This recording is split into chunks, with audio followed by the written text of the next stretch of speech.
The moment I saw the sticky note, my blood went still. Not hot, not cold, just still. It was crumpled on top of the tissue paper, neon yellow against the pink bag. Written in my sister's looping script, "Try harder next year." And she had the nerve to hand it to my 8-year-old. I looked at my daughter. Her smile had collapsed into that tight, practiced one kids wear when they're trying not to cry. The room was full of balloons, cake, and chatter. My sister, Claire, was across the table laughing like she hadn't just gutted a child for sport. I didn't make a scene, not there, not with my daughter watching. But my decision was already made. Before, Claire was 3 years older, the golden child. Our parents adored her, the town admired her, and she learned early that she could twist a knife and people would call it just her sense of humor. I'd spent my life absorbing her little cuts, the backhanded compliments, the stolen friends, the way she'd take something of mine, ideas, clothes, credit, and wear it like it was hers from the start. I forgave, I looked away, but she hadn't touched my daughter before, until now. The pattern. This wasn't an accident. Claire never did cruelty by mistake. Last year's Christmas, she forgot my daughter's gift. The year before that, she told her she wasn't built for sports when she quit soccer. Each time I smoothed it over, told myself Claire was just tactless. But this was deliberate.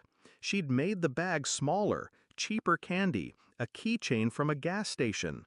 And then the note. Her way of telling me my child didn't measure up to the rest of the family. The shift.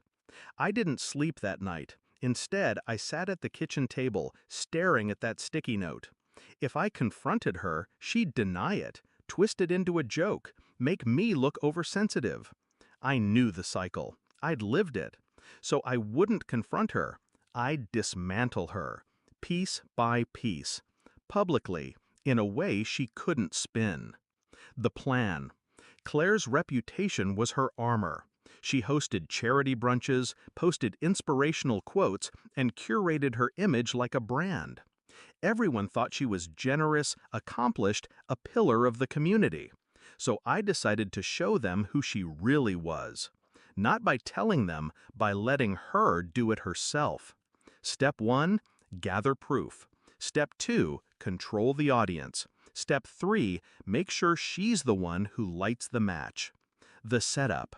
Claire ran a side business selling exclusive event planning packages to local moms.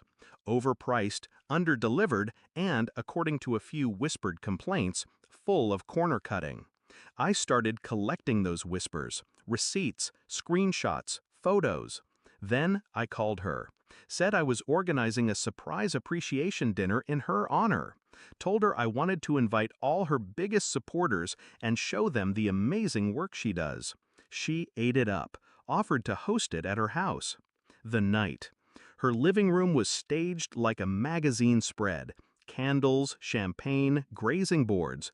The guests were her clients, mutual friends, a couple of local bloggers. Claire was in her element, beaming, handing out gift bags with her logo. When everyone was settled, I stood. I thought it'd be nice, I said, if we all shared our favorite memories of Claire's work. I glanced at my daughter, who was sitting quietly beside my husband. One by one, guests spoke. Compliments, praise, and then I handed out my own little envelopes. The strike. Inside each envelope was a printout, screenshots of client complaints, invoices for services never delivered, side-by-side photos of Pinterest decor Claire claimed as her own. No accusations from me, just her own actions documented. At first, the room was confused, then silent, then questions. Claire's smile stiffened. She tried to laugh it off, said it was competitor sabotage. But one of the bloggers, a woman with a huge local following, said flatly, "This is my living room in your promo photos. I never hired you." Another mom asked about her missing deposit, loudly. The cracks spread fast. I didn't need to add fuel. Claire was drowning in her own words. The door. I left before it collapsed completely, took my daughter's hand and walked out into the cold night. The next morning, I drove back to her house, parked down the street, waited. When I saw her moving around inside, I rang the bell. She opened the door, red-eyed, hair messy, and that's when she screamed, high, furious, incoherent.